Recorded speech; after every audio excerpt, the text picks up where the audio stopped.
परिवार की जिम्मेदारी। दफ्तर का आधा दरवाजा खुला हुआ था। अंदर दफ्तर में पूरा सन्नाटा पसरा था। सिर्फ फर्श पर रखी एक पुरानी धूल लगी छड़ी की ठक ठक की आवाज़ सुनाई दे रही थी। रिसेप्शन पर बैठी लड़की ने अपना सिर उठाया तो उसने देखा दरवाजे पर एक दुबला पतला बूढ़ा आदमी खड़ा था। बाल पूरी तरह सफ़ेद, कमीज पर धुले हुए पुराने दाग और हाथ में एक उजला प्लास्टिक फोल्डर था जिसमें शायद उसका बायोडाटा था।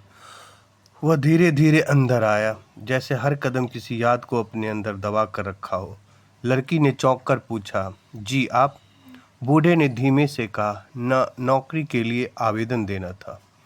और यही क्षण पूरे ऑफिस में एक अनचाहा सन्नाटा छोड़ गया। एचआर मैनेजर कमल ने जब उस बूढ़े आदमी को देखा तो उसे अपनी आंखों पर विश्वास नहीं हुआ।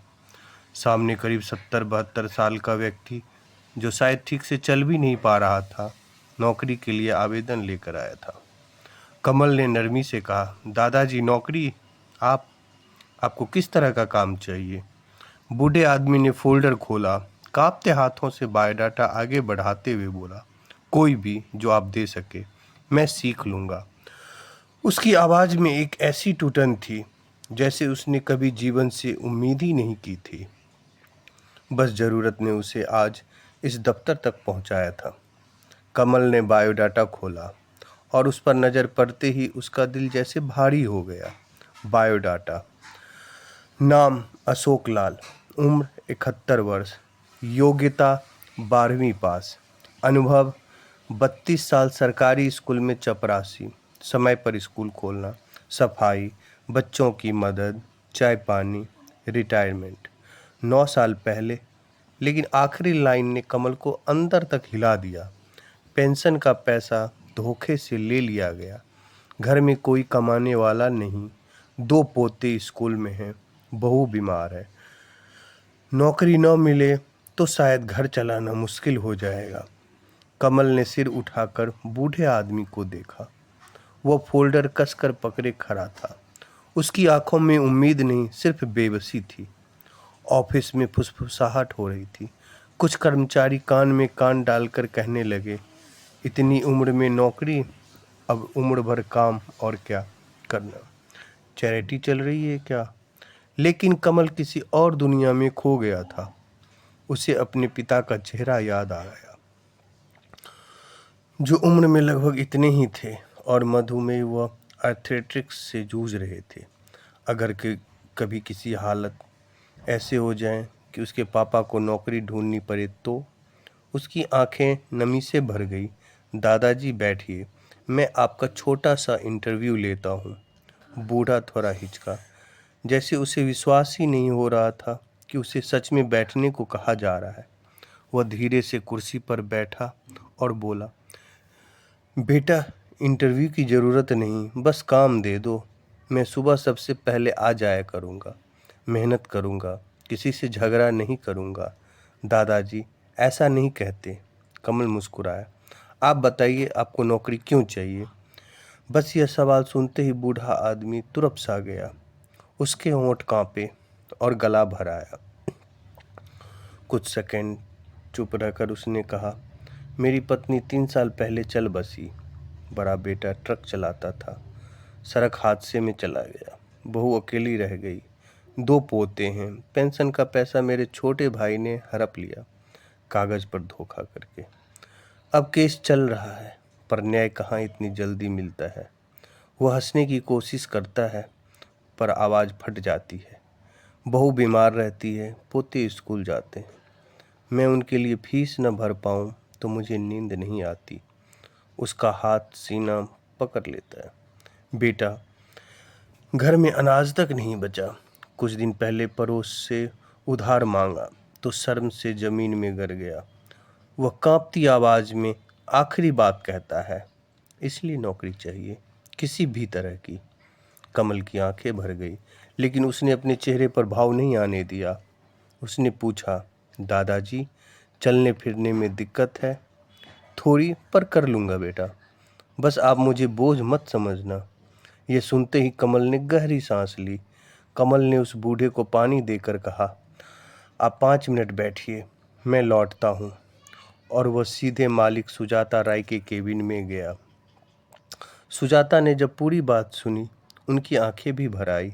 कमल, ऐसे लोग हमारे सिस्टम में खो जाते हैं। हमें कुछ करना चाहिए। मैम, बात सिर्फ नौकरी की नहीं है, इज्जत की है। उन्हें दया नहीं, काम चाहिए।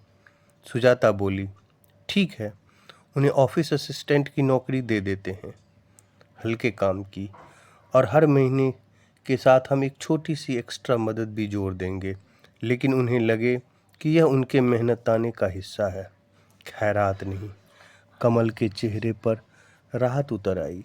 जब दोनों वापस लॉबी में आए, बूढ़ा अपनी फाइल पकड़े उम्मीद टूटने वाले चेहरे के साथ खड़ा था। शायद वह सोच रहा था, कहीं मना न कर दे। सुजाता ने मुस्कुराकर कहा, श्री अशोक लाल। बूढ़ा घबरा कर खड़ा हो गया। आपकी नियुक्ति कर दी गई है। वह स्तब्ध रह गया। 2 सेकंड तक तो उसे विश्वास ही नहीं हुआ। सच? उसकी आंखों में आंसू छलक आए। हाँ, कल से काम शुरू, बस थोड़ा ऑफिस में दस्तावेज भरने होंगे। बूढ़ा आदमी फोल्डर छाती से लगा लेता है और रो पड़ता है। रोना भी ऐसा जैसे बरसों बाद किसी ने उसकी थकी हुई जिंदगी को सहलाया हो। उसने कांपते हाथों से कमल और सुजाता के पैर छूने की कोशिश की, पर उन्होंने तुरंत रोक लिया। दादाजी, ये क्या कर रहे हैं? कमल ने कहा। बूढ़ा बोला, बेटा, तुमने आज मेरे घर में उम्मीद जगा दी। मेरे पोते की फीस भर जाएगी, बहू को दवा मिल जाएगी। कमल ने उसकी पीठ थपथपाई।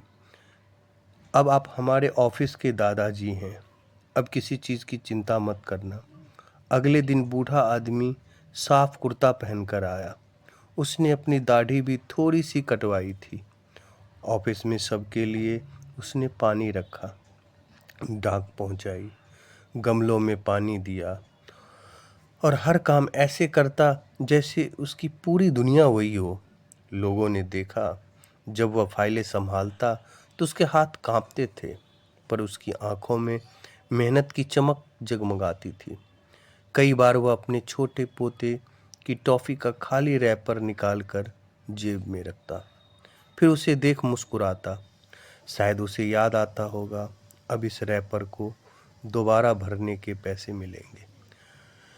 1 महीना पूरे होने पर पहले महीने की तनख्वाह मिली 7,000 रुपये।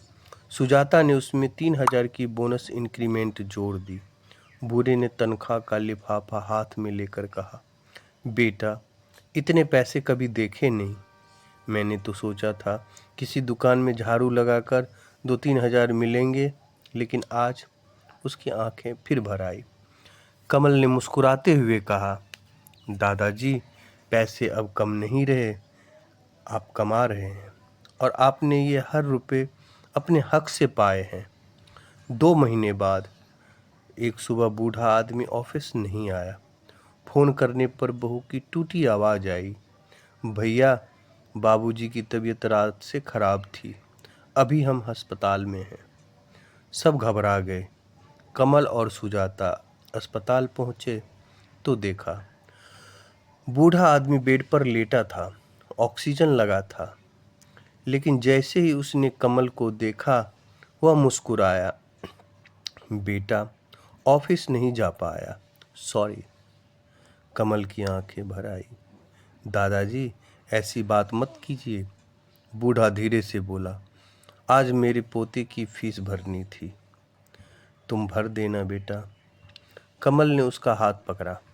दादाजी, वह काम मैं कर चुका हूँ, आपके नाम पर। बूढ़े की आंखों से आंसू बह निकले। उसने धीरे से कहा, भगवान तुम्हें खुश रखे। तुमने मुझे एक इंसान होने का सम्मान दिया। और अगले ही पल उसके हाथ की पकड़ ढीली हो गई और दादाजी इस दुनिया से विदा हो गए। ऑफिस में उस दिन कोई काम नहीं हुआ। सभी ने 2 मिनट का मौन रखा।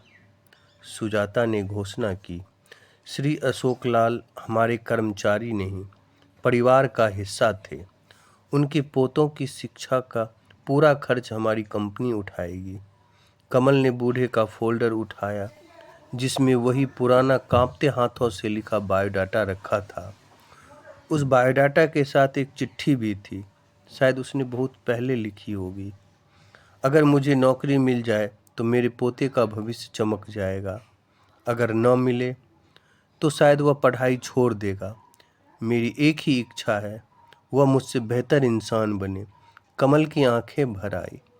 वह फुसफुसाया, दादाजी, आपका पोता जरूर बड़ा बनेगा। हम सब आपकी आखिरी इच्छा पूरी करेंगे। और सच में अगले साल कंपनी ने दादाजी के नाम पर एक छात्रवृत्ति शुरू की, अशोक लाल स्मृति छात्रवृत्ति, जिससे गरीब बच्चों की फीस भरी जाने लगी। कई लोग बायोडाटा में अपनी काबिलियत लिखते हैं, पर उस बूढ़े ने अपनी मजबूरी, अपना दर्द और अपनी टूटती उम्मीदें लिखकर एक पूरी दुनिया को इंसानियत सिखा दी। कभी कभी नौकरी सिर्फ पेट पालने का तरीका नहीं होती, वह किसी घर की रोशनी, किसी पोते की पढ़ाई, किसी बूढ़े बाप की इज्जत भी होती है। और वह बूढ़ा आदमी अपनी आखिरी सांस तक इज्जत से जिया।